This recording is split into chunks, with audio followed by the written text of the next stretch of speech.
The story begins inside a lavish mansion, where a blind boy named Kunan sits in silence, surrounded by relatives flashing soft, sympathetic smiles. He's always been told his eyes would never function, and because of that, he often finds himself wondering what it even means to see. So his father explained it as the ability to recognize colors and shapes. The reason for Kunan's blindness, it turns out, is tied to a strange symbol etched into his eyes, the hero's scar, a mysterious remnant said to have come from the legendary knight Hyster-Hulia. His father told him it wasn't something to be ashamed of, that it was far from ordinary, and that Kunan should wear it with pride, not bow his head in disgrace. But even with those words, he'd still hear the maids whispering when they thought he couldn't, how tragic it was, how deeply they pitied him. And Kunan did hear them, but he just never understood why anyone would feel sorry for someone just for being unable to see. Later that same day, his magic instructor showed up, and a maid carefully led Kunan to the study. On the way there, he asked her if there was even any point in learning magic in the first place, so Iko gently told him it'd be a shame to waste such potential. After all, he was born with a water crest, and that was no small thing. It meant he could wield magic, a rare and valuable gift, so it's something to be proud of.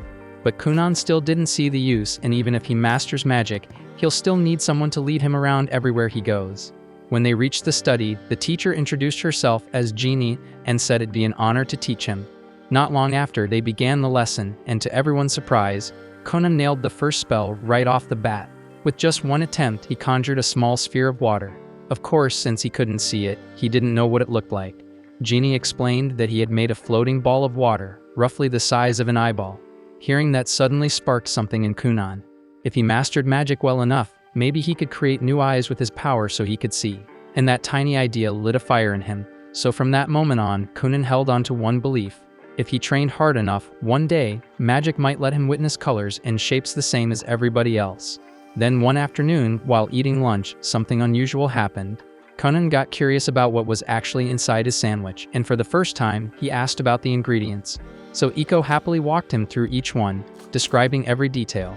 And preparing meals for him suddenly felt more meaningful now that he was finally curious about what he was eating. After finishing lunch, Kunan's tutor Flora drops by to read with him and asks what story he's in the mood for today. Without hesitation, Kunan says he wants to hear about the legendary knight Hyster-Hulia. Flora pauses, clearly caught off guard because she knows full well that Hyster is the very hero tied to Kunan's blindness. The maid catches her hesitation and flashes her a confident thumbs up, signaling it'll be alright. Flora nods, agreeing to go ahead, but gently asks Kunan to tell her if the story becomes too upsetting. But he assures her it won't be an issue, saying he wants to absorb every piece of knowledge he can, no matter how heavy.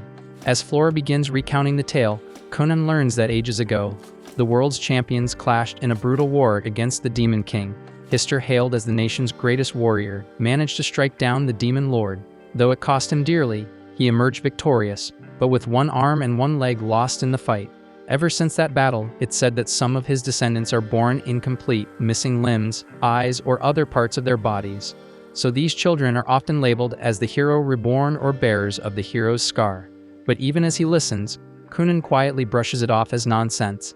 Deep down, he knows this has nothing to do with him.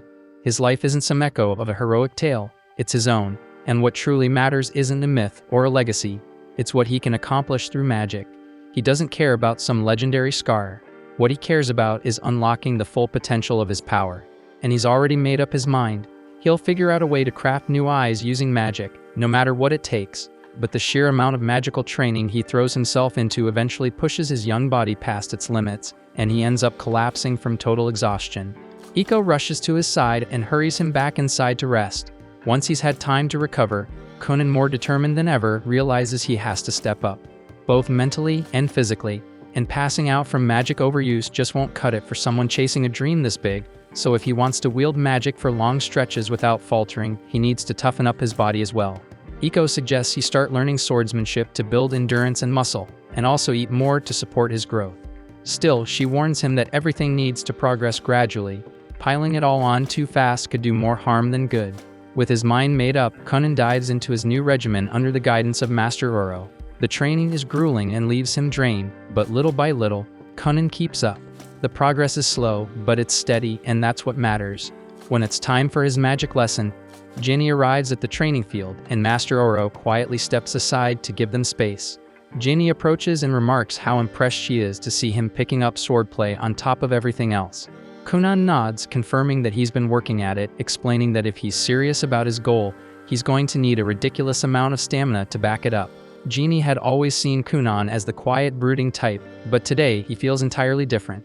There's no trace of that empty look in his eyes. Now there's purpose burning behind them. They get started on their magic session, and Ginny asks him to perform the same spell they practiced last time. Back then, Conan had barely managed to conjure a single water orb, but now, without hesitation, he summons 7 of them at once. Ginny's stunned because she hasn't taught him any new techniques, yet he's managed to leap forward entirely on his own. That same afternoon, Princess Mirika, Kunan's fiancée, is set to visit. The idea of the meeting leaves her uneasy. Kunan's always been too withdrawn for her taste, and while she understands that this marriage is a matter of royal duty, the thought of being tied to someone so emotionally distant leaves her cold. But the moment she steps into the mansion, she notices something's changed. Kunan carries himself differently. He has a spark now, and their conversation flows in a way it never has before. He even shows off his progress in water magic, and to her surprise, she finds it genuinely fascinating. They spend the entire day together, and it turns out to be a surprisingly lovely time. On the carriage ride home, Mirika can't stop herself from blushing, her mind drifting back to the way he spoke, the way he smiled, and for the first time, she actually looks forward to seeing him again. As for Kunan, the encounter leaves him quietly reflecting. He realizes he's been overlooking Mirika all this time, taking her presence for granted. So with fresh resolve, he goes straight to Flora and asks her to teach him how to carry himself like a true gentleman, one worthy of Mirika's hand. That night, Ginny finds herself replaying Kunan's training session in her head. No matter how she looks at it, the fact that he effortlessly casts 7 water spheres at once is hard to ignore, especially since even she hasn't pulled that off before. It's becoming painfully obvious that Kunan has already mastered the fundamentals of water magic, which leaves her with almost nothing new to teach. Still, she needs to keep earning her paycheck, so she decides it's time to shift her teaching strategy. The following day, during their lesson, she introduces a new concept, breaking water magic down into separate stages, generating the water, suspending it in midair, and holding its form. To demonstrate, she conjures 2 orbs of water, one steaming hot and the other ice cold, then explains that real mastery comes from controlling the nature of the magic itself. That's what sets seasoned mages apart from novices. Kunan takes her words seriously and decides to test the method right away.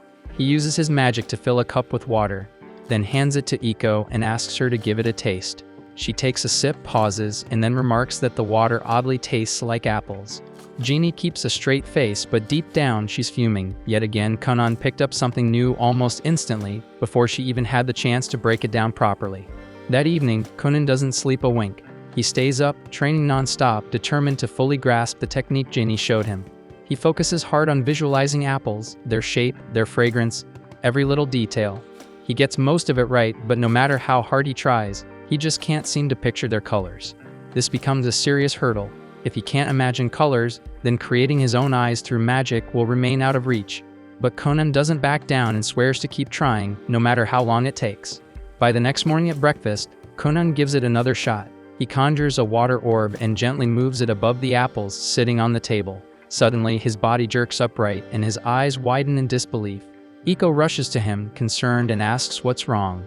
But Kunan's expression shifts to excitement as he blurts out that he can see colors. At first, Iko assumes he's just imagining things, until he points to the fruit bowl and accurately calls out 2 green apples and 3 red ones. She checks, and when she realizes he's spot on, her eyes fill with tears of joy. Without a second thought, she throws her arms around him and squeezes tight, overjoyed at his breakthrough. Iko then rushes to deliver the incredible news to Kunan's father, explaining with excitement that Kunan can now use magic to see colors. She adds that the closer an object is, and the more clearly defined its shape, the easier it is for him to identify its color simply by touching it.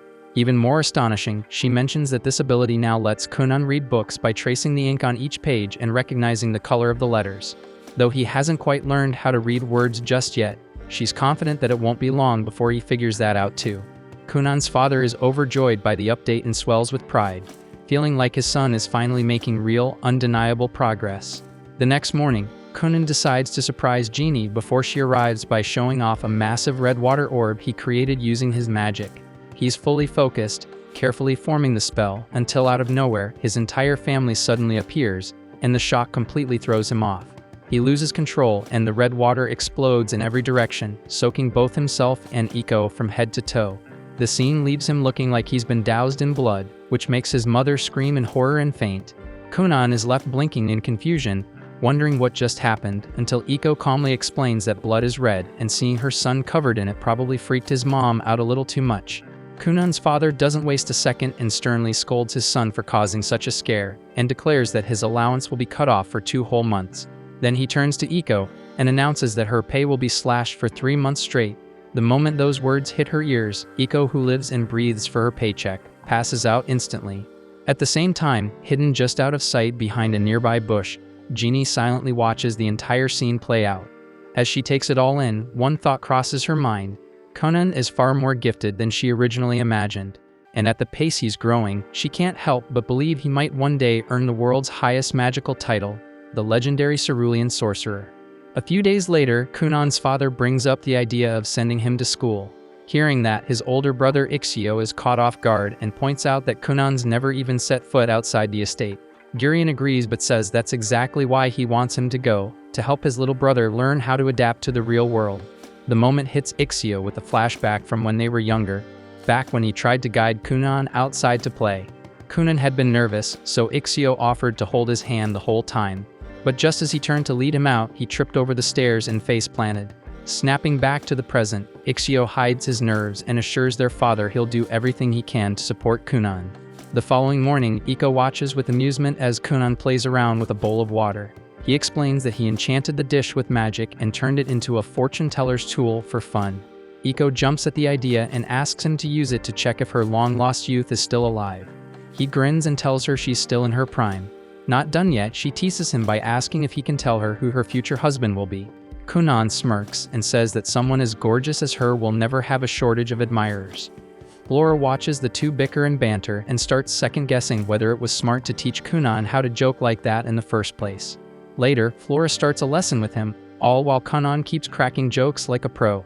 She wonders if he's headed down the path of becoming a shameless flirt, but deep down, she's just happy to see how much he's changed. His smile is brighter now and his mood lighter. After the lesson wraps up, Iko takes him outside to meet his father. Feeling chilly, she asks him to conjure up some warm water balls. Kunan does so, but feels uneasy because he can't help but wonder why his dad would want to see him this late. Iko tells him not to worry since he hasn't done anything wrong, unless you count that blood explosion incident a while back. Kunan fires back that she's the one who talked him into it in the first place, but he admits it was kind of fun. Before long, they reach the main estate where the head butler, Balin, greets them. Not long after, Kunan's older brother shows up and leads the two toward their father's room. As they walk, his brother asks if Kunan needs a hand getting around. Kunan quickly shakes his head, reminding him he can sense his surroundings just fine now. His brother nods, though the memory of messing up last time still lingers in his mind. Shortly, they step into a room where both of Kunan's parents are already waiting. Once Kunan and his brother go inside, Iko and Balin stay outside the door. Then Gurion turns to Kunan and asks if he's open to the idea of attending a proper school. Kunan shuts it down immediately, saying he doesn't want to be a burden on others who'd have to look after him all the time. He adds that he's got something important he's working on at home and wonders if it's really that big of a deal not to go. Gurion explains that while it's normally mandatory for noble kids to attend school, he managed to get a special exemption from the Emperor so Kunan could stay home due to his condition. Kunan's not thrilled, he suspects favoritism and says as much, but Gurion waves it off and tells him to stay focused. He tries once more to get Kunan to change his mind about staying home, but Kunan dodges the subject and instead asks if he can get his allowance back. That sets Gurion off, and the two of them dive straight into a heated back and forth. Thankfully, his wife steps in and reminds him why they're even having this talk. Regaining his composure, Gurion gets back on track and explains that this is about Mirika. He points out that any noble who skips their duties ends up shunned, and if she marries someone seen as uneducated, the backlash would fall on her too. That hits Kunan harder than expected, and after thinking it over, he finally agrees to give school a shot. Still annoyed by the whole situation, Kunan is at least a little comforted when Gurion clarifies that he doesn't have to attend full-time, just show up for the yearly advancement exams. As long as he shows up 5 times for tests, he'll qualify for graduation, and that bit of news actually lifts Kunan's spirits. Ixio jumps in to remind Kunan that both he and Mirika are upperclassmen, so they'll help him settle in. His mom perks up, excited at the thought of getting her son's uniform ready. She calls Iko, and the two of them head out to get Kunan's measurements, with Ixio trailing after them. Urian stops him just before he can leave, warning that some nobles might give Kunan and Mirika a hard time at school. Ixio takes the hint and assures him he'll keep an eye out and support his brother as best he can.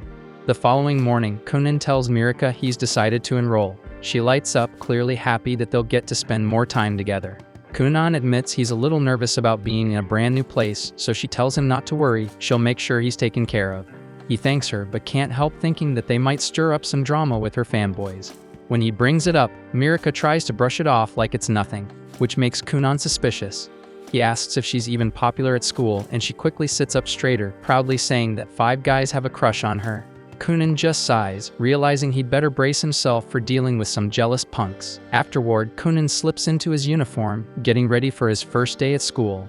As he steps outside toward the carriage, Iko can't help but gush over how good he looks, and Kunan fires back with a smug joke about his irresistible charm before climbing into the carriage.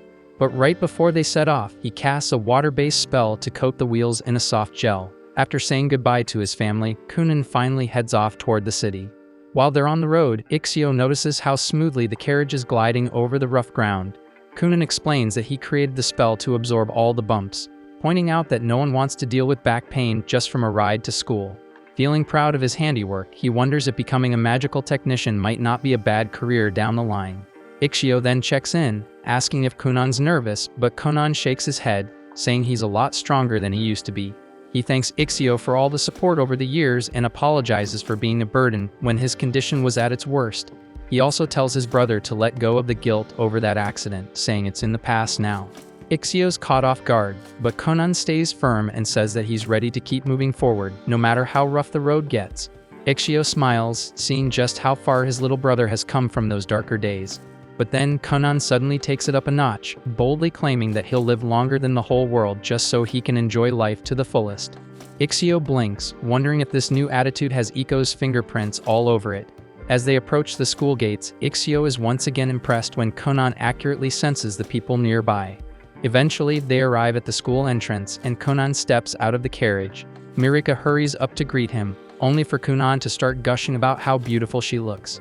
She chuckles and throws his teasing right back at him, leaving Ixio watching in stunned silence. When Mirika turns to guide him inside, Kunan doesn't move right away. She looks back, a little puzzled, but Kunan is focused, listening closely to the dozens of voices echoing inside the building. Though the noise feels a bit overwhelming, for once he feels like he's ready for it. After taking a deep breath, he extends his hand toward Mirika and cheekily asks her to escort him like a dainty maiden. She laughs and agrees, taking his hand with a smile. In a quieter corner of the academy, Kunan's newly assigned tutor Cast kept glancing at the door, wondering why her new student was running late. She knew Kunan was the son of a marquis, and that thought alone made her doubt if someone as green as her was even qualified to teach him. Before she could spiral further, a bunch of girls nearby started squealing over a gorgeous newcomer. While she turned to see what the fuss was about, and her jaw nearly dropped as Kunan casually strolled past with his fiancée clinging to his arm. Snapping out of it, Cast rushed to catch up and introduce herself as his instructor. Kunan, without skipping a beat, greeted her in an overly feminine tone, saying he was just playing the part of a graceful lady. Cast stood there frozen, completely thrown off, until the bell rang and spared her the awkwardness. Mirika and Ixio gave a quick goodbye, leaving Kunan with Cast, who now realized she'd probably drawn the short straw with this oddball student. Not far away, a few students peered through a window, eyes fixed on Kunan. One of them muttered that Kunan bore the mark of a hero's scar, and that small comment was enough to tick off Prince Lyle. Noticing his mood shift, his flunkies immediately backtracked, smothering their earlier compliments with half-hearted jabs. The prince then spun around and ordered them to follow him, clearly irritated. Back with Cast, she prepped a private room for Kunan's advancement exam.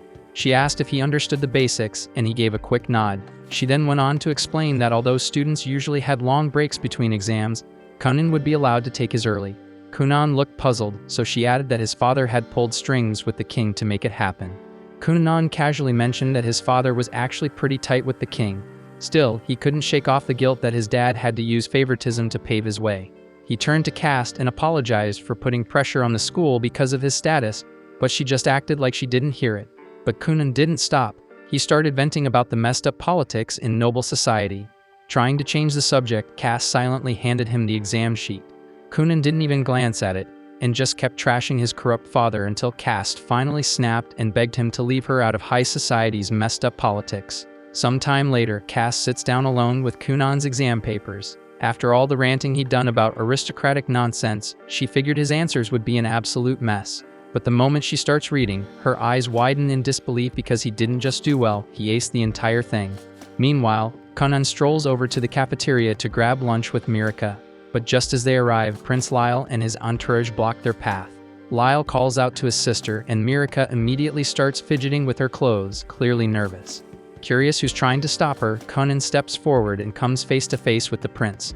A few paces behind, Ixio approaches and freezes at the sight of a noble confronting his little brother. Lyle wastes no time and throws a jab at Kunan, mocking him for getting engaged to Mirika despite his disability. Mirika's heart sinks, but she can't bring herself to defy her older brother. Kunan picks up on her silence and without a word decides Lyle needs to be taught a lesson. Before he can act though, Ixio steps in and tries to defuse the situation. But Lyle is already fired up and snaps at him to back off. So Ixio stands there, unsure of what to do. In the meantime, Kunan secretly casts a spell, drawing moisture from the air and nearby drinks, then sends it surging into Lyle's pants. Kunan then casually points at the growing wet patch and blurts out that the prince might want to check his trousers. The crowd around them goes dead silent before a ripple of gasps spreads through the room. Lyle panics and swears he didn't wet himself, but the damage is done, and with a red face he storms off to clean up. Ixio, already suspicious, turns to Kunan and asks if that little trick was his doing. Kunan just shrugs and feigns innocence, pretending he's just as clueless as everyone else. With the drama behind them, the three of them finally sit down for lunch.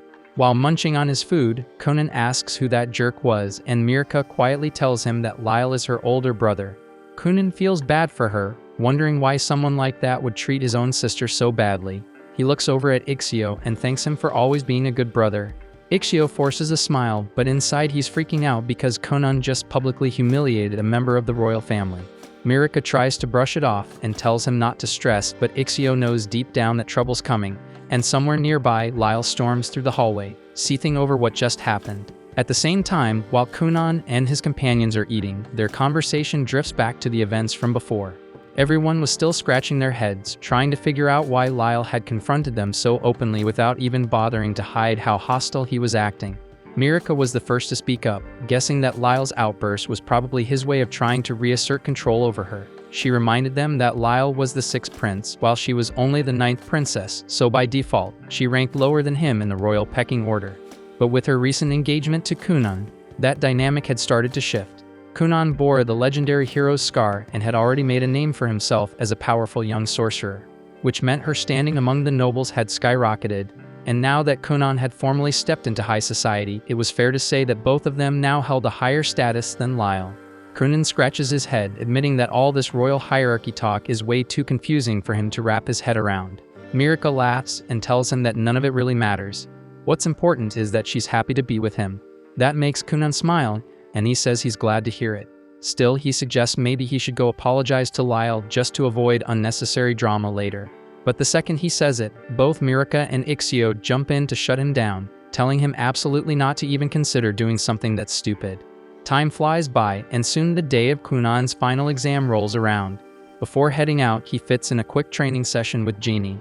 During the practice, he summons a floating ball of water and then cleanly morphs it into a solid orb of ice, shaped exactly like an apple. Genie raises her eyebrows, clearly impressed, and remarks on how much he's improved in such a short amount of time. That afternoon, Kunan arrives at the academy, mentally prepping himself for the final test. As he takes in the atmosphere, he can't help but feel a little fired up because this place really looks and feels like a proper school now. Professor Cast walks up to him and wishes him luck, though she adds with a grin that he probably won't even need it, considering how sharp his skills are now. Soon after, a group of students gathers and asks Mirika to introduce her fiancé. Taking the hint, Kunan politely steps forward and introduces himself as both Mirika's fiancé and Ixio's younger brother. With a warm smile and respectful tone, he greets the group, saying it's a pleasure to meet them. His words and manners leave a strong impression, and in no time, everyone around him starts to think Kunan might just be the definition of a true gentleman. Meanwhile, Lyle stands off to the side, gazing silently out the window, already plotting his next move. His scheming is cut short when a few students call out to him, telling him to hurry because the final exam's about to start. Lyle scoffs, replying with a smug tone that he'll show up whenever he damn well feels like it. The others, clearly nervous, remind him that the exam is being held all at once, so if he doesn't come now, he's out. He turns to look at their faces and immediately feels his temper spike. Just by the way they're looking at him, he knows they've been talking crap behind his back, too spineless to say it to his face. That realization only pisses him off more. But right before he can unleash anything, Kunan suddenly steps up with a bright smile, grabbing Lyle's hands like they're old friends. Beaming with energy, Kunan cheerfully introduces himself, saying they didn't really get the chance the other day. Caught completely off guard, Lyle yanks his hand back and snaps, asking who the hell gave Kunan permission to speak to him, let alone touch him. Kunan quickly apologizes, but instead of backing off, he just keeps complimenting Lyle with genuine admiration. One praise after another, and before Lyle even realizes it, his face starts turning red. He tries to hold his expression, but the redness gives him away. The other students can't help but crack up, completely shocked to see Lyle flustered like that, as it's a side of him no one expected to see. Moments later, everyone settles into their seats, and the final exam begins. Time passes quickly, and when it's over, Professor Cass steps in front of the class to announce the results. Instead of writing names or numbers, she simply draws a flower on the board, her way of saying everyone passed. The classroom bursts into cheers as students congratulate each other, relieved and overjoyed to have cleared the exam.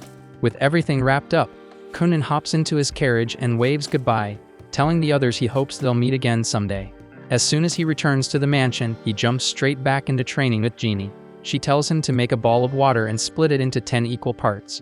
Kunan does it effortlessly, then adds that he's been working on something new. With a grin, he transforms one of the water balls into a small bird, and it flaps its wings and takes off into the air. Jenny watches, stunned and speechless. A few seconds pass before she drops to her knees, realizing with a heavy sigh that there's barely anything left she could teach him. Not long after, the two sit down for a quiet tea break. That's when Jeannie finally gathers the courage to be honest with him.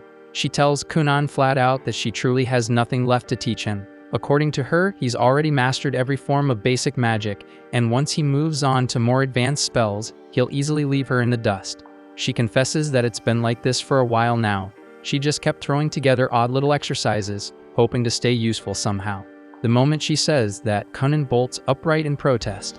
He tells her he's known for a while, but it was those very exercises, random or not, that helped him expand his magic. He insists that without them, he never would have reached this level. Then he suddenly asks if she's trying to walk away because the pay isn't good enough, and says if that's the problem, he'll just tell his dad to give her a raise. But Jeannie shakes her head, her tone quiet but firm. She tells him it's the opposite. She can't keep accepting such a generous salary when she's no longer earning it. She doesn't want to be paid like a teacher when she doesn't feel like one anymore. She walks over to him and gently places both hands on his shoulders, locking eyes with him as she says she's reached her limit. She repeats it clearly. There's nothing more she can teach him, but Kunan refuses to hear it. He begs her to keep making those exercises, even if they're just smoke and mirrors meant to fool him into thinking he's learning. He says he doesn't care if they're fake. If it helps him grow, then it's more than enough. Still, Jenny doesn't flinch. She meets his eyes and tells him plain and firm that she just can't do it anymore. After saying that, she turns her back to him and walks away. As she makes her way home, she thinks about everything Kunan has accomplished, the talent, the drive, the things she never imagined a kid could pull off. Then something sparks inside her. A fire she thought had long gone out suddenly ignites again. If Kunan can aim to become the cerulean sorcerer, then so can she. There's no way she's letting herself get left behind by her own student. It's not too late, not for her. Back at the mansion, Iko informs Kunan that Flora has stepped down from her role as well, now that he's officially completed the Noble Children's curriculum and graduated. Her job, by all standards, is done. Kunan feels a little downhearted, realizing he never got the chance to properly say goodbye. But Iko explains that Flora didn't offer any farewells because she knew she wouldn't be able to hold back her tears. Hearing that, Kunan decides he'll write her a letter, something sincere to thank her for everything she did. That evening at dinner, Kunan brings up Jeannie's resignation to his father, Arsene Girion.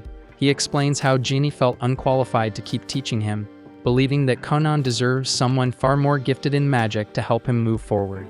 While they sit and think it over, Ixio suddenly recalls hearing about an elite royal sorcerer known as Zionli. The name instantly grabs Kunan's attention. Without hesitation, he says he wants Zionli to be his next teacher. But before the idea can even settle, Arsene cuts in and shuts it down immediately. He explains that requesting a royal sorcerer is next to impossible. Those mages operate directly under the crown and don't take private students. They're too important to leave the castle and almost never accept outside requests. But instead of backing down, Conan starts cooking up a plan. He says he'll tag along during his father's next castle visit, pretend to get lost inside, and when one of the royal sorcerers shows up to help him, he'll somehow charm them into becoming his mentor. Arsene doesn't even let the idea breathe. He shuts it down on the spot, calling it reckless and flat-out dumb, with a success rate that barely scrapes 10%. He tells Conan to forget it entirely, but before Conan can argue back, his mother chimes in, flashing Arsene the classic puppy dog eyes.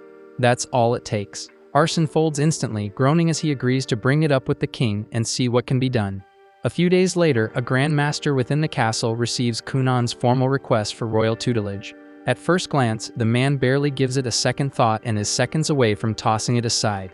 But the moment he notices the name Cunan Gurion, bearer of the hero's scar, he pauses, interest flickering in his eyes. After a few days, Conan finally receives a formal summons from the royal palace to appear before the kingdom's royal sorcerer, so he steps into the carriage with his father, who's clearly pleased with how well things are progressing. Conan casually remarks that the king must really have a strong relationship with his father if a meeting like this got arranged so fast, but his father quickly corrects him that this has nothing to do with old ties. The truth is, the head court sorcerer himself had taken a keen interest in Cunan's abilities and personally requested an audience. His father then asks what kind of spells Cunan can use at this stage, and Cunan immediately begins chanting before forming a small sphere of water, which soon transforms into a black cat that calmly settles on his lap. His father stares in disbelief, saying he never imagined magic could accomplish something like this, and reaches out to pet the tiny cat. He is shocked to find that it does not feel like magic or water at all, but exactly like any ordinary cat he might find wandering outside. Cunan explains that he only recently perfected its appearance, since before that he could only create animals that were completely transparent, though lately he has learned how to freely alter their color. His father happily plays with the cat for a while, prompting Cunan to ask if they should adopt a real one for their home. But like a typical father, he immediately shuts the idea down, insisting that cats would just make a mess around the house and that he would probably trip over one and injure himself. On top of that, he adds that Cunan's mother prefers dogs anyway, so the decision is not really up to him. Before long, they arrive at the capital and are welcomed by a silver-haired girl named Helga, the kingdom's second princess and Mirika's older sister. Cunan greets her cheerfully, saying he feels incredibly lucky to have someone as beautiful as her as his sister-in-law. His father briefly wonders if his son might be a bit too smooth for his own good, but decides to worry about that later. Helga smiles and says she has heard many stories about Cunan from her younger sister and would love to talk with him at length. She also notices the cat and asks if it needs any special food, but the moment Cunan's father sets it down on the ground, Cunan cancels the spell, and the cat melts back into nothing more than a small pool of water. Helga quickly realizes that Conan is far more talented than she originally assumed. While his father looks genuinely disappointed about not getting the chance to name the cat, Helga offers to escort Cunan up to the Black Tower, as his father mentions that he plans to speak with the king for a bit before possibly heading home. Cunan tells him not to worry, saying that after visiting the Black Tower, he's thinking about meeting up with Mirika and maybe taking her out somewhere. His father tells him to enjoy himself and promises to have a carriage prepared whenever Cunan decides to return. Helga soon leads Cunan toward the Black Tower and casually asks whether he's fine walking on his own or if he needs any help. Conan says he's completely fine, then immediately starts bombarding her with questions that leave her utterly confused, since every one of them is insanely complex when it comes to magic. She tells him that she can't possibly keep up with such a deep discussion while walking and instead asks if he knows how many children the current king has. Cunan admits he never really thought about it, so Helga explains that the king is an absolute powerhouse who has 7 princes and 10 princesses. She herself is the second princess, while Marika is the 9th. But what makes their kingdom especially unique is that the line of succession doesn't follow the usual rule where the eldest son automatically inherits the throne. Instead, they practice something known as a meritocracy, where every prince and princess is judged based on their abilities, talents, and dedication to their chosen path. Because of this system, even the youngest royal child has the same chance of claiming the throne as the oldest. Helga goes on to explain that she has already stepped away from her own claim by choosing the path of a mage, dedicating herself fully to refining her skills and becoming one of the country's greatest wizards. As they move through the corridors, Conan suddenly feels an inexplicable pull toward a nearby window, where he stares absent-mindedly toward a dark tower in the distance, sensing countless different magical presences coming from it. Not long after, Helga shares something she considers extremely important, warning him that there is a real chance he could be dragged into the succession struggle for no good reason. She advises him not to align himself with any faction until he is absolutely certain of his stance, and cautions him to never say anything that could later be twisted and used against him to damage his reputation. In exchange for all that valuable advice, Kunan decides to return the favor by showing Helga a unique trick of his own. He freezes a thin film of water beneath his shoes, forming a slick layer of ice that lets him glide forward almost like he's skating. Helga instantly falls in love with the idea and excitedly tells him to try it on her too.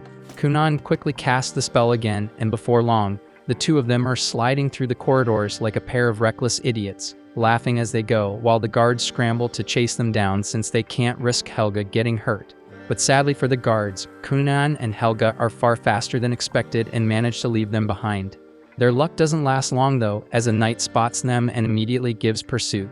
Kunan asks if they should stop, but Helga is having way too much fun and insists they can probably outrun him. That confidence turns out to be misplaced, as the knight catches up to them and drags them outside into the garden, where they receive a proper scolding. Afterward, they are escorted toward the tower, where Kunan is finally introduced to Rondamund Actard, the kingdom's head sorcerer. Just standing before him makes Kunan feel small, and he realizes just how vast the world truly is. He had thought Helga's magic was impressive, but compared to Rondamund, it feels like she's on an entirely different scale altogether. Rondamund immediately asks if Kunan was born with a water crest, and Kunan confirms it, though he admits he doesn't really understand much about crests in general. Rondamund explains that there are 7 types of crests a mage can possess, each tied to a magical affinity such as fire, water, earth, wind, light, darkness, and foul. On top of that, each crest is ranked from 1 to 5 stars, making Kunan's 2-star crest a fairly common case.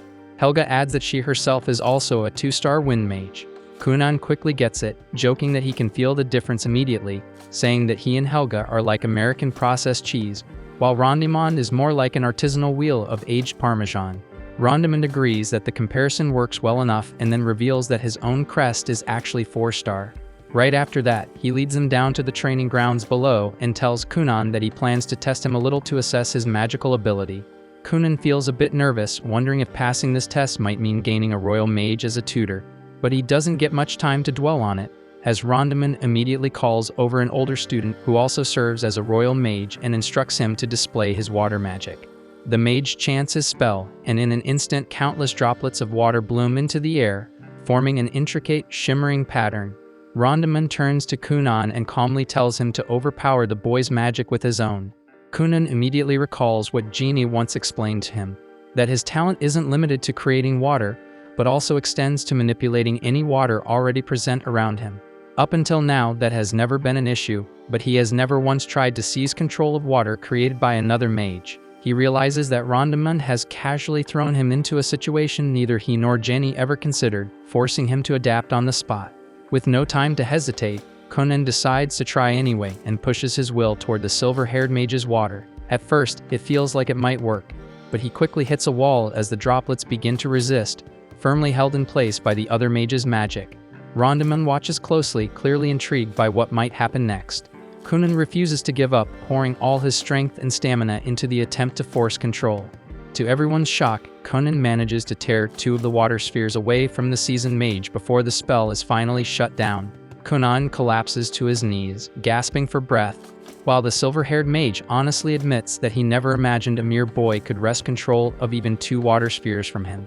He turns to Rondamund and declares that he would gladly take Kunan on as his student, only for the other mages to immediately speak up as well, all expressing their desire to have Kunan as their pupil. Rondamund shuts them down at once, saying he wants to see more of what Kunan can do, and tells Kunan to create something of his own choosing. Kunan immediately shapes his water magic into a trampoline, and without hesitation, Rondamund jumps onto it, bouncing around like he's having the time of his life. The other mages quickly line up, eager to try it themselves, wanting to understand how it works and whether they could replicate it. Rondamund, however, tells Kunan that he wants him to stay the night at the castle so they can further explore the limits of his abilities.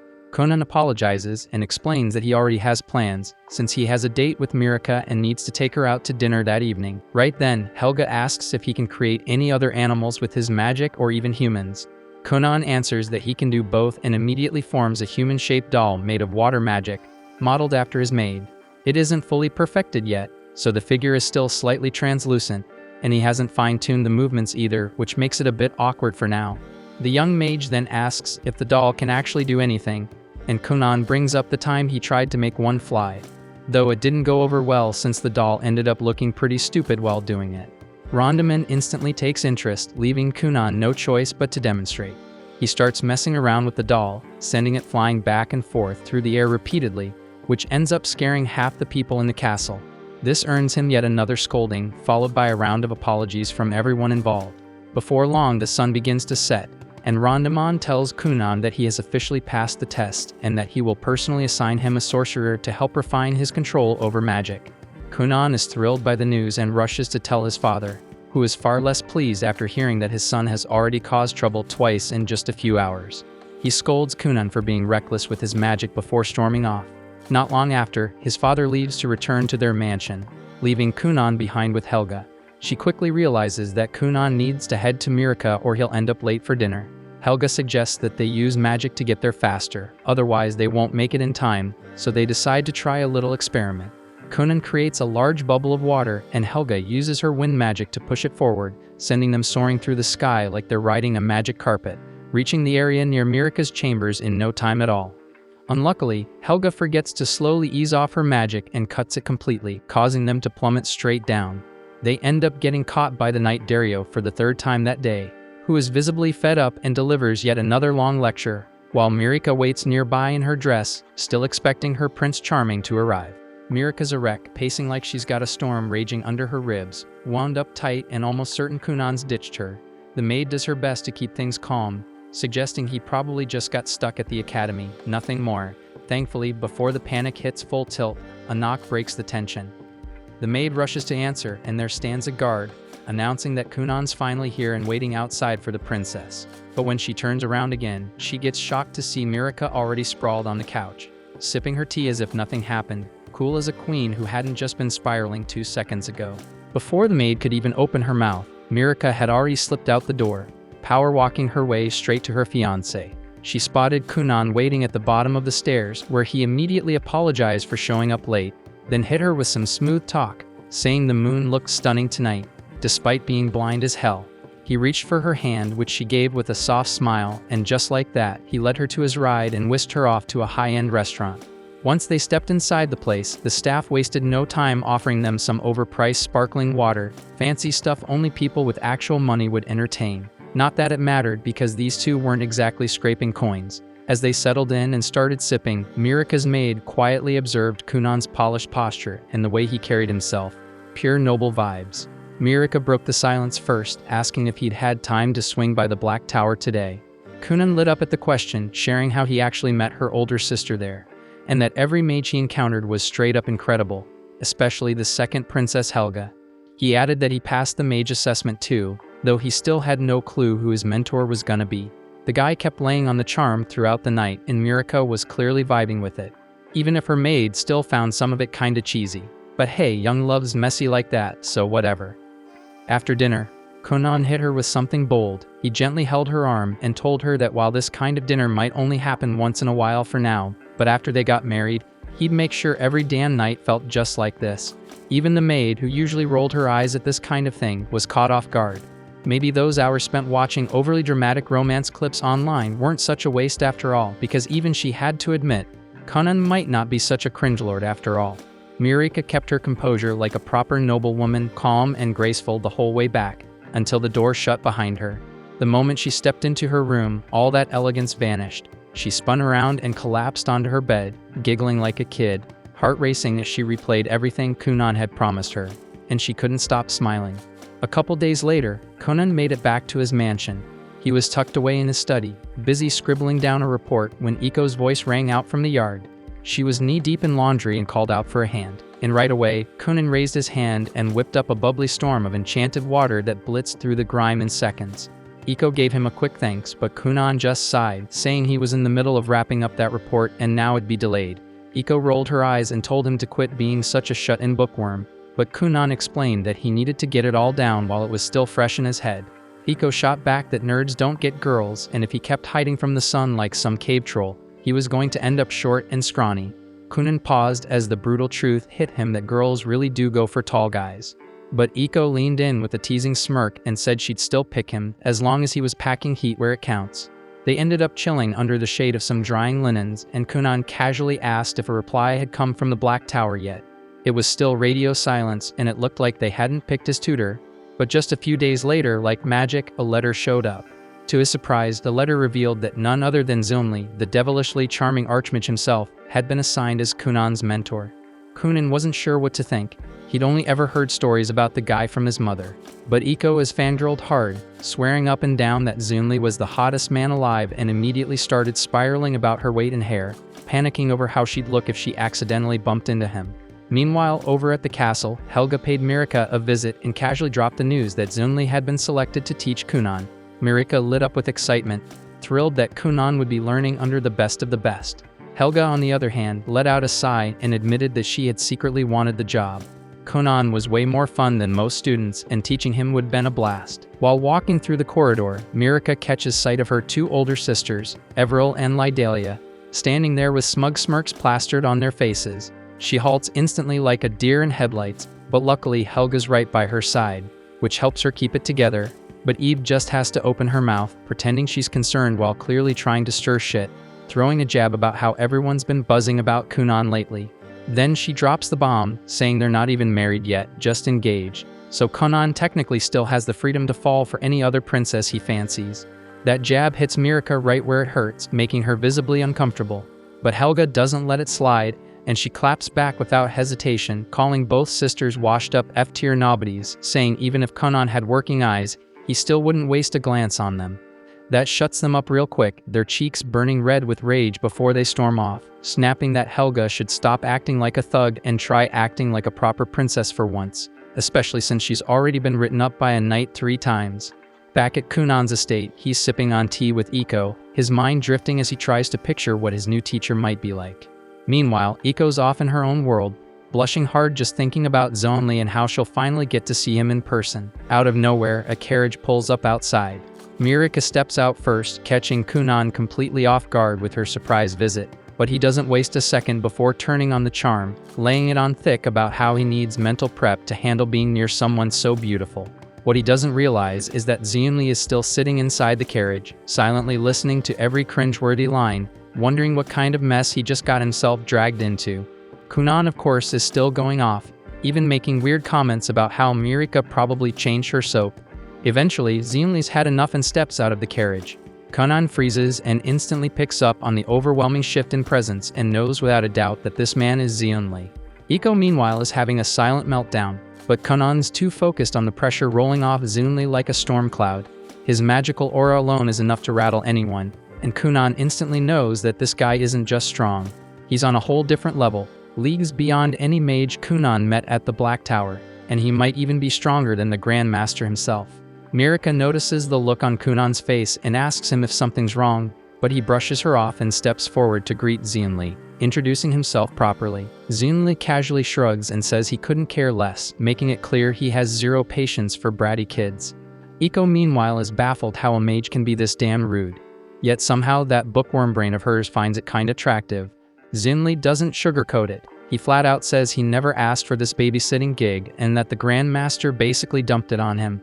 Kunan, unfazed, just shrugs it off and says they're all stuck playing along with the rules of politics and seniority, so what choice do they have?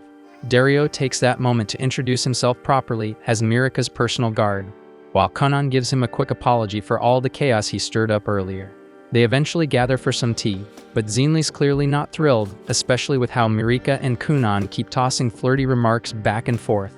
Their back and forth gets so cheesy, he finally cuts in, tells them to cool it, and reminds them he's here to talk magic, not listen to some corny teen drama. With a smirk, he decides to mess with Kunan a bit and throws out a question and asks if the kid knows anything about compound magic. Kunan calmly answers that it's an advanced technique where the caster merges multiple spells into one. Zunli then pushes further, wanting to know how many spells he can juggle at once.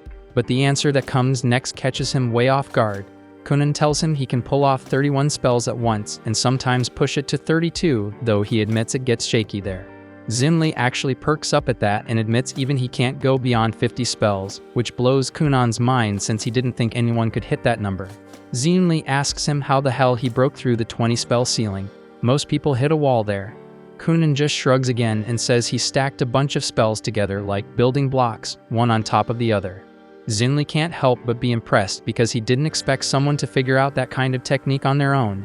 It suddenly makes sense why so many other mages were pissed that he got the chance to tutor Kunan while they were left out, even though they were the ones who welcomed him to the Black Tower. Back then, Zunli didn't get what the fuss was about. Sure, they said Kunan was promising, but even they probably didn't realize just how much of a freakishly rare talent he really is. Zunli finally starts giving a damn and stands up from his chair, telling Kunan to prove he's not all bark and no bite because he's not about to waste his time on a kid who can't back up his big talk. Then, without blinking, he tells Kunan to grovel and beg him to become his tutor. Mirika instantly thinks there's no way in hell Kunan would ever lower himself like that, only to be proven hilariously wrong as Kunan folds instantly, calling Zunli the greatest sorcerer alive, going on about how amazing he smells, and even joking that a straight guy like him could totally fall for a dangerously hot mage like Zunli. Zunli, creeped the hell out, tells him to cool it and zip it before things get any weirder. Then, to test the little freak, he raises his hand and casts a spell, and suddenly a thick wall of dirt rises up from the ground. He tells Kunan to destroy it if he can, using whatever tricks he's got. But just before Kunan makes a move, Zunli casually throws in a request and says he wants to try out that waterbed he keeps hearing about. Without missing a beat, Kunan casts a spell and summons a floating bed made of water. Zunli says he'll supervise from there, takes a seat, and the moment he touches it, his eyes go wide. Before he knows it, the man gets sucked into a dreamy nap, knocked out cold by the ridiculous softness. While Zunli's passed out in waterbed heaven, Kunan checks out the wall and immediately senses what's going on. The thing looks basic, but there's a thick layer of powerful enchantments underneath, making it damn near unbreakable. Turns out Zunli had stacked more than 40 layers of magic on top of each other. But Kunan doesn't panic. Instead, he calmly sits down next to the princess and pours her a cup of tea. He figures they'll just chill until the guy wakes up, only then will he bother breaking it. 2 hours crawl by before Zunli finally wakes up.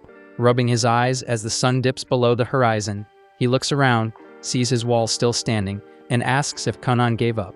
Kunan just sips his tea and tells him he was waiting. And now that he's awake, it's time. The boy walks up to the wall and uses a spell, releasing a stream of soapy water that gently eats away at the dirt. Slowly but surely, the wall melts down.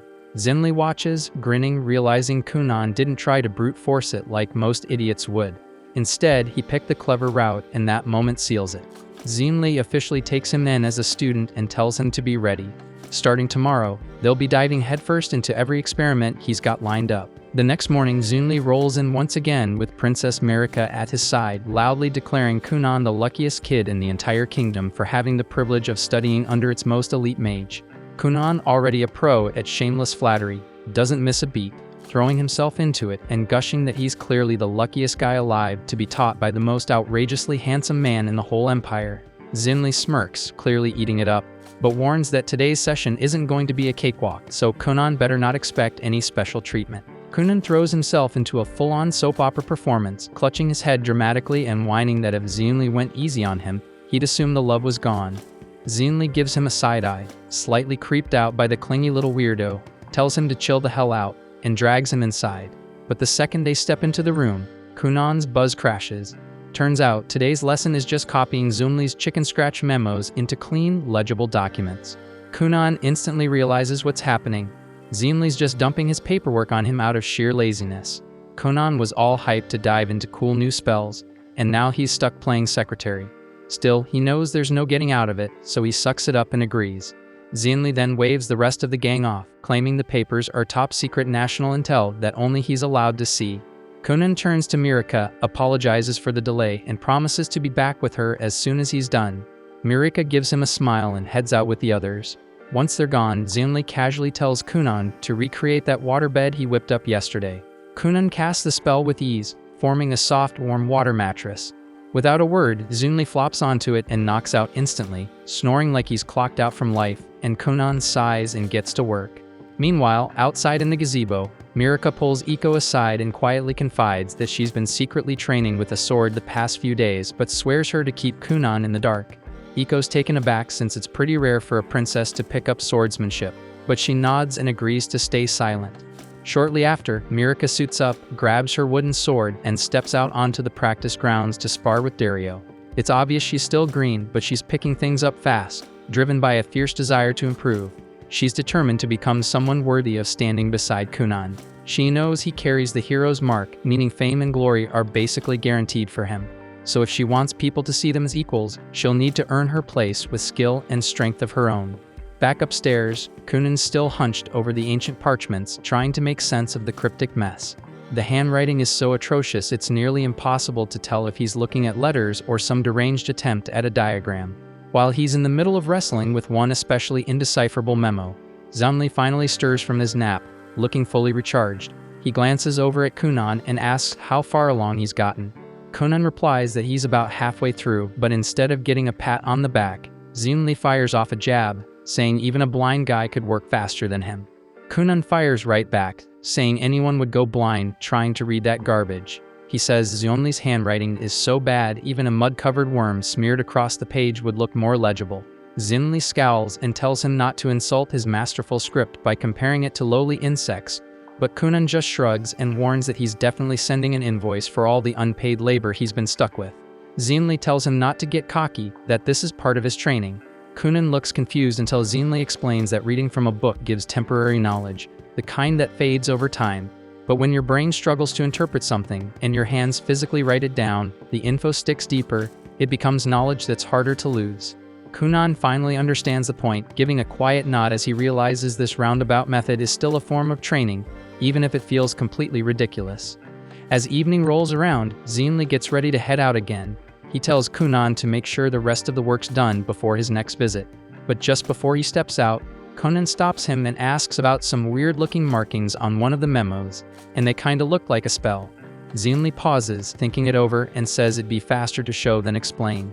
He tells Kunan to swing by the capital next time, and he'll demonstrate it in person. Kunan lights up at the idea and immediately spins toward the princess, promising that he'll see her again soon. The following morning, Kunan makes his way back to the capital and gears up to enter the Black Tower once more. As soon as he shows up, the royal mages swarm him, excited to see him again and throwing out a barrage of questions. But before he can get a word in, Zunli appears and tells him to follow. Helga stops Zunli with a horrified look and asks if he's seriously planning to take Kunan into that room, the demon room, but Zunli doesn't bother with an answer. He just turns to Kunan and tells him to summon the waterbed. Kunan casts it without a hitch, and just like that, all the nosy students are out cold and snoring. As they continue walking up the stairs, Zunli suddenly turns to Kunan and asks if he knows anything about magical weapons. Kunan answers that magical weapons are special gear capable of channeling a user's magic. Zunli nods in approval and explains that there are mages out there whose sole job is to craft magical weapons specifically for the royal magicians. With that, he opens the door to his study, revealing a space buried in layers of dust and littered with scrolls from wall to wall. Kunan's eyes light up, practically buzzing with excitement as he dives into the mess, flipping through scroll after scroll, stumbling across tons of spells he's never seen or tried before. As he digs deeper into the pile, he finds a rare magic book, one that's only handed out to elite royal mages, and proudly announces that he's about to pull some good old-fashioned nepotism to get his hands on it. He spins around, grinning, and tells Zunli that he wants to stay here forever. Zunli chuckles and tells him he doesn't need to live there because one day, the whole place could be his if he wants it. Then he shifts focus to a box in the center of the room, explaining that he's been developing a magical device for months, and the diagram Kunan saw yesterday was actually a blueprint of that very invention. Kunan steps forward and opens the box, only to find nothing inside. Baffled, he looks up at Zunli and asks what this thing is even supposed to do. Zunli explains that he's working on a machine that can give people whatever they want without lifting a finger. For example, if someone wants an apple, the machine would produce it. Kunan's eyes light up again, saying he'd love something like that but with pancakes instead. Zunli nods and says that with Kunan's water magic, they can finally begin testing and maybe even release it to the public. He says his earth magic can handle the outer framework while Kunan's water control is perfect for crafting the delicate internal mechanics. Kunan realizes this thing might actually be a game changer and agrees to team up with him on the project. Not long after, they head downstairs for lunch, where the headmaster of the mages starts chatting with Kunan about a legendary school of wizardry and witchcraft, a place where mages from every corner of the world gather to study. Kunan's never even heard of it, and the idea gets him hyped, but Zunli tells him not to get ahead of himself. Only mages who are at least 12 years old are eligible to apply, and since Kunan's only 10 right now, there's nothing he can do yet. 2 years fly by since that moment, and the day finally comes for Zonli to put Kunan to the test. They stand before Mirika and the others, and Kunan braces himself, ready to respond to whatever Zonli's about to launch at him with his water magic. Zonli gives a knowing smile and fires off a flurry of earth spikes, hurtling straight at Kunan. Without missing a beat, Kunan combines multiple spells, forming droplets of water that absorb the impact and bounce the energy back in the form of a crashing wave that breaks right at Zonli's feet. Zonli grins and declares that Kunan has passed. And Kunan, now glowing with pride, is absolutely thrilled with joy hearing the words he's worked so hard for. After that, they head back inside the house where Aiko brings out a magic pot that instantly produces a freshly baked pie using nothing but magic. Mirika takes a bite and says it tastes like it just came straight out of the oven. Even Kunan admits that their invention has clearly been a massive success in the market, though he can't help complaining that he hasn't seen a single coin from it, with all the profits mysteriously ending up in Zonli's pockets. Later on, inside the study, Mirika looks around and points out that Kunan and Zonli have already worked together on more than 5 successful magical devices. Kunan adds that another one is currently in progress and that they've also published 5 new magic theories in their latest magic manual. Zonli turns to him and tells him not to worry about the unfinished device anymore, reminding him that he'll be turning 12 this spring and should start preparing for magic school. At first, Kunan flat out refuses to leave, insisting that Zonli is the only teacher he needs, but Zonli explains that as an earth magic user there's a limit to what he can teach him about water magic. On top of that, the world is vast, and the magic school is filled with incredibly powerful water mages. Kunan still hesitates, but Mirika gives him the final push, telling him to go out and become a great sorcerer. She promises that by the time they meet again, she'll have worked on herself too and become a woman worthy of standing beside him. Later that night, after saying his final goodbyes to Zonli, Kunan returns to his study and reflects on the past few years. He realizes that he's grown so used to sensing the world without using his eyes that he completely forgot his greatest dream, to create a pair of functioning eyes for himself. He understands that the only way to make that dream a reality is to grow stronger as a mage, and that can only happen if he's trained by a true water magic specialist. Several days pass as Kunan becomes consumed by the obsession of creating real eyes. He experiments non-stop, failing over and over again. Then one quiet morning, it finally clicks. He realizes he's been overthinking everything, chasing overly complex solutions when the answer was actually simple. All he needs is a mirror, something that can reflect the world and transmit that image directly to his brain, so he can comprehend what he's seeing. With that idea locked in, he immediately gets to work. And before long, he opens his eyes for the very first time in his life and takes in the scene before him.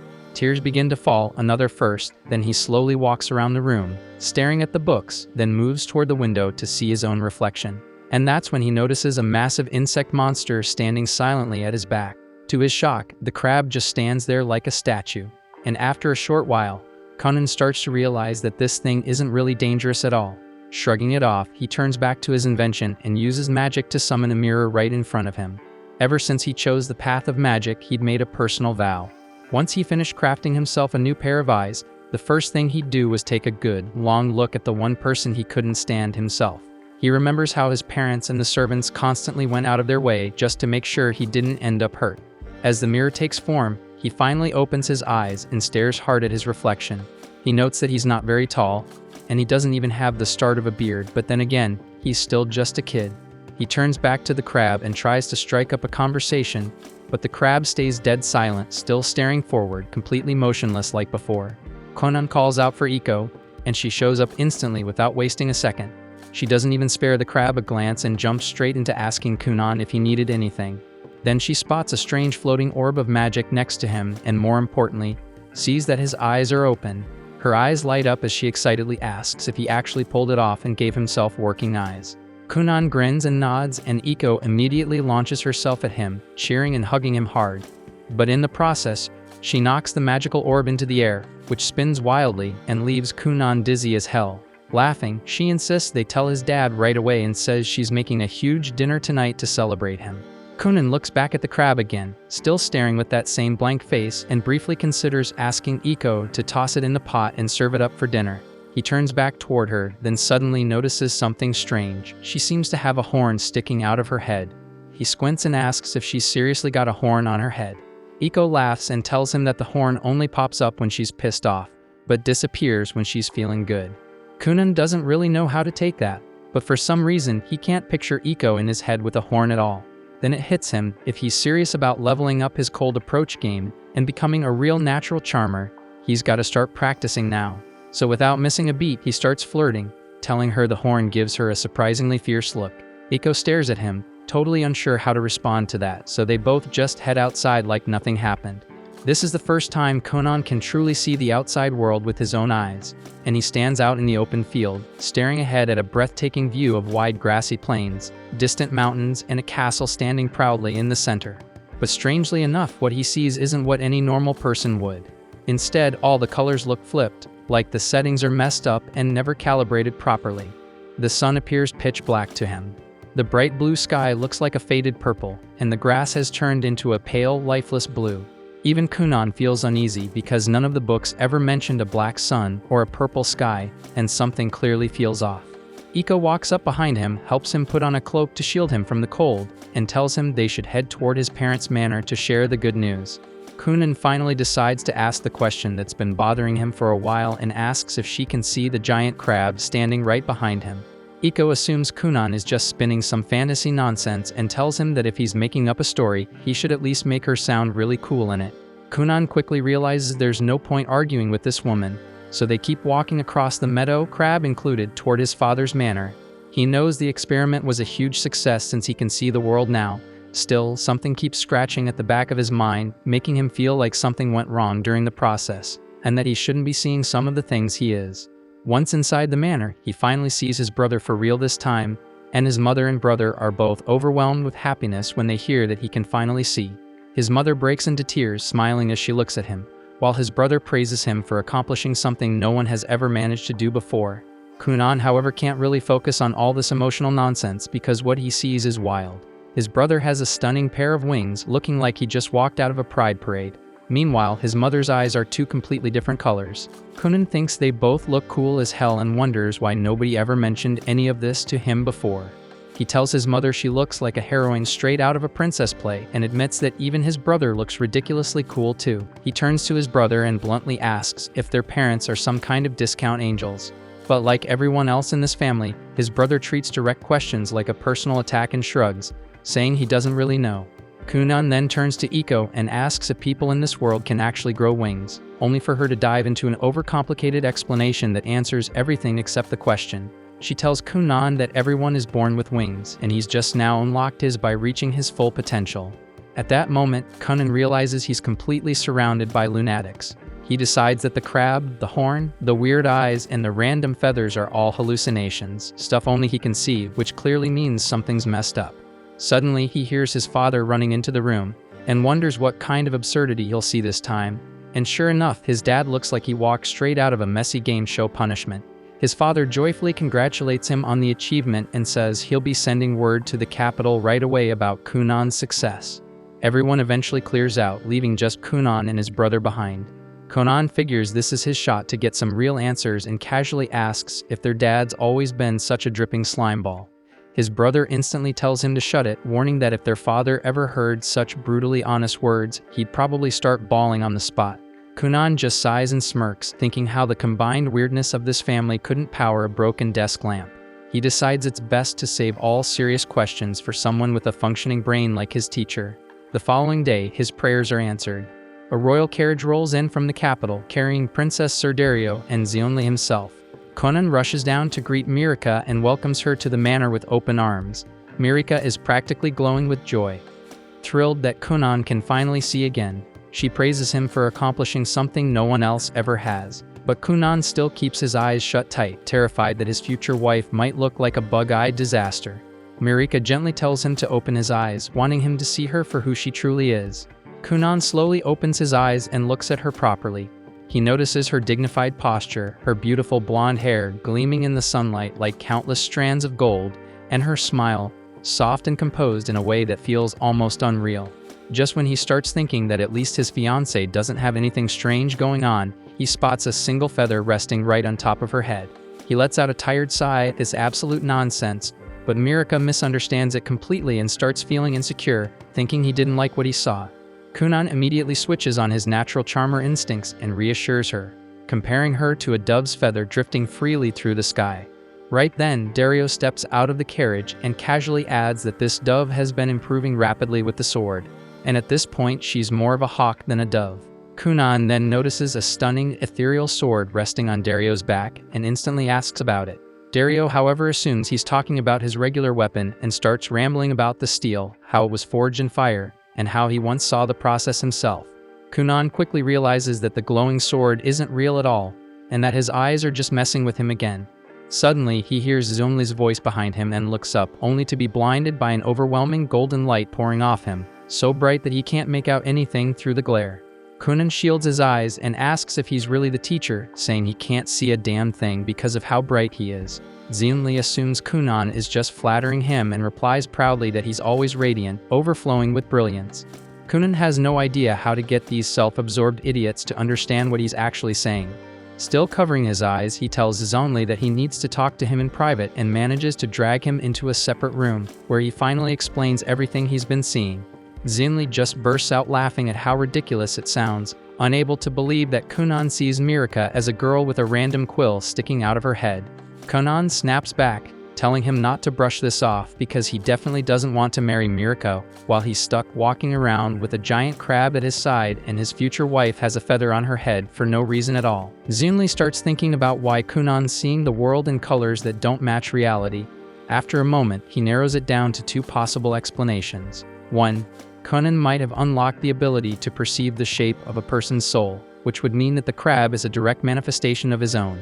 And the second is that Kunan could be dealing with a serious case of magic sickness, which is messing with his vision and making him hallucinate. Zunli recalls a time when he passed through a forest so saturated with magical energy that it made him violently ill. He felt drunk, disoriented, and started seeing bizarre creatures floating around him. Kunan immediately feels like that matches his experience pretty closely, but Zunli tells him they simply don't have enough information to say which theory is correct. Then, as a final thought, Zunli mentions that every animal perceives the world in different colors, which doesn't mean their vision is broken. He tells Kunan to think of his own sight as a rare gift, not a problem. By the time they step back outside, the sun is already setting. Zunli bursts into laughter again at the mental image of Mirika with a single feather sticking out of her head. That night, they all gather to celebrate Kunan's 12th birthday, which also marks the start of a brand new chapter in his life, because the very following day, he's leaving for the magical academy. So his father gifts him a finely crafted wooden staff, and his mother gives him a brand new quill set, and his brother hands him a thick book packed with food recommendations, basically the Yelp reviews of their era. Later that night, Mirika finally shares her gift too, a bracelet that comes as a matching set. Kunan tells her how much he's going to miss her, and promises to return to her as soon as he can. The two of them hold hands quietly beneath the moonlight, sharing a moment that neither of them will forget. The next morning, his entire family gathers to see him off. His mother is already tearing up while his father tells her to stay strong because if Kunan sees her crying, he might break down too and won't be able to leave. To everyone's surprise, none of that happens. Kunan doesn't even slow down. He skips the hugs, climbs straight into the carriage, throws up a casual later fam, and tells them he might come back in a couple of years, or maybe not, who knows. And with that, he gets comfy next to Iko and leans back, already imagining all the new faces he'll meet at the academy, and wondering just how powerful the sorcerers there might be. Thanks for watching. If you enjoyed the recap and are excited for the next episode, make sure to like, subscribe, and hit that notification bell so you don't miss our daily recaps.